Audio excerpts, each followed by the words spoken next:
So we chose to focus our project on Barrow and Morecambe area because it's one of the areas of greatest deprivation really for us in our overall CCG population.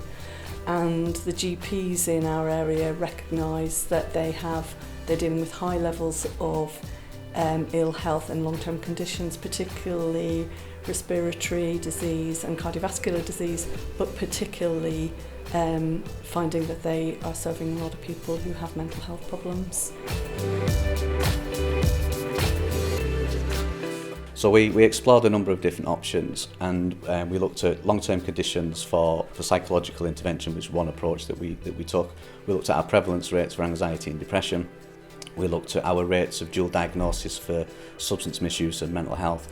And we knew that these areas were areas that we were tackling. And then we also looked at data that we could actually hold something in tangible evidence to.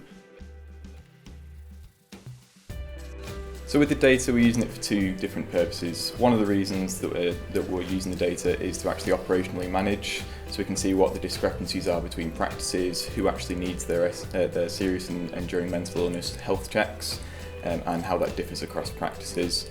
The other side of it is that we're using more advanced analytical techniques, so machine learning and predictive algorithms, to try and identify who potentially has a mental health condition that we don't know about yet, and the sort of lead into serious and enduring mental illness from other conditions such as depression.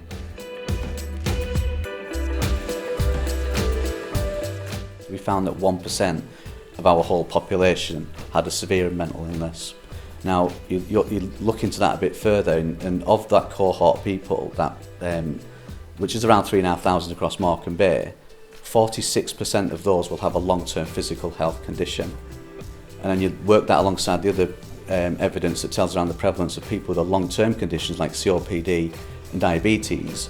30% of that population have a mental illness. So there's two ways of slicing the data really. So we focused on the fact that 46% of people with a severe mental illness would have a long-term condition. So that means something like COPD because of their lifestyle, or obesity because, again, lifestyle combinations and so on. And it may be that that's where we needed to focus our attention. So that really reinforced the fact that we needed to do something more about physical health checks because they will have a long-term condition. Yeah, we spoke to 4 practices across Barrow and Morecambe, and we asked them how they carried out their SMI health checks. Very quickly found that there was no standardisation, there was 4 different ways of doing it.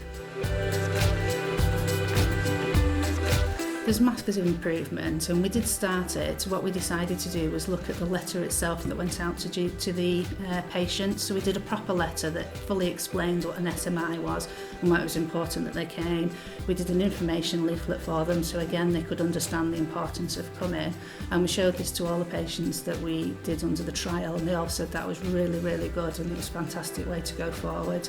We also decided that we would offer them a buddy system because these are the kind of people who are very vulnerable, and when they're feeling low they're not going to come to their appointments. So if there was a buddy system in place, they were more likely to come through the doors.